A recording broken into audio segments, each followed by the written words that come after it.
Guys. Katapusan na ng mundo. Wait lang.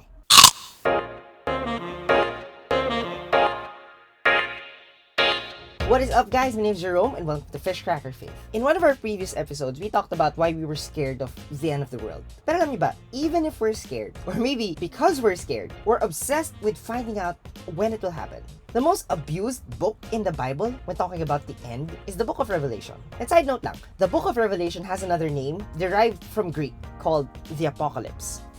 Sends chills down your spine, doesn't it? Apocalypse. But the word doesn't mean what you think it means. The word apocalypse just means revelation. It doesn't mean the end of the world. So the word apocalypse gained the definition that it has today because the book of Revelation contained signs of the end of the world. So when you say apocalypse, you mean to say all of the things that happen in the book of the apocalypse. I guess talking about the end of the world became so common that the title of the book became the actual word for the end of the world. But back to my point. Preachers from all time have used and abused the book of Revelation to preach to the world that the end is now upon us. So what they'll do is they'll take a disaster or a current event that's happening in the world and then look at the book of Revelation, and then when they find the connection, they say, this is the end of the world because this happened. But mind you, it's not just religious people. You even have secular people who tell you that it's the end of the world by citing the global disasters that is happening around the world right now. They go on to say that the planet is fighting back for all of the abuse that we've put it in, and we're gonna die for it.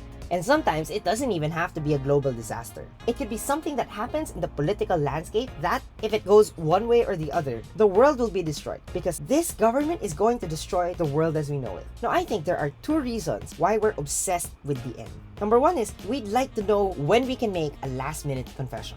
Number two, we'd like to prevent it. Now, let me tell you, Jesus was definitely obsessed with the end. During his ministry, he preached a lot about the end times, about the coming judgment, about the fall of Jerusalem. He preached about what the Jews needed to do because the end is coming. But here's the thing, Jesus didn't preach about the end to prevent it. Matthew 24 verse 34 to 35. I tell you the truth, this generation will not pass from the scene until all these things take place. Heaven and earth will disappear, but my words will not disappear. Si Jesus yung nagsasalita. In fact, the whole chapter talks about the signs of the end times. So when Jesus said it will happen, there is no doubt in his mind that it will happen. So much for the second group. But things don't get any better for the first group. Matthew 24, 36 to 39. But about that day or hour, no one knows. Not even the angels, nor the Son, but only the Father. As it was in the days of Noah, so will it be at the coming of the Son of Man. For in the days before the flood, people were eating and drinking, marrying and giving in marriage, up to the day that Noah entered the ark. And they knew nothing about what would happen until the flood came and took them all away. That is how it will be at the coming of the Son of Man.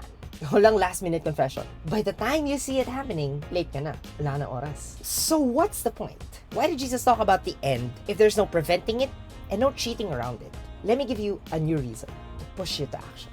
Sa totoo lang, that's what both groups are trying to do. Some who preach the end to get a last-minute confession do so because they want people to move. Those who preach about the end to prevent it do so to get the people to move. Pero hindi sila nagiging successful kasi iniiwan nila si Jesus. Jesus preached about the coming judgment because Israel brought it upon themselves. They worshiped idols, sinned regularly and publicly, and turned away from their covenant with God. But just like the prophets before him, Jesus preached that there will remain a remnant that God will preserve from the coming destruction. He says in Matthew 24, verse 42 to 44, watch out then, because you do not know what day your Lord will come. If the owner of a house knew the time that the thief would come, you can be sure that he would stay awake and not let the thief break into his house. So then, you must also be ready, because the Son of Man will come at an hour that you are not expecting him.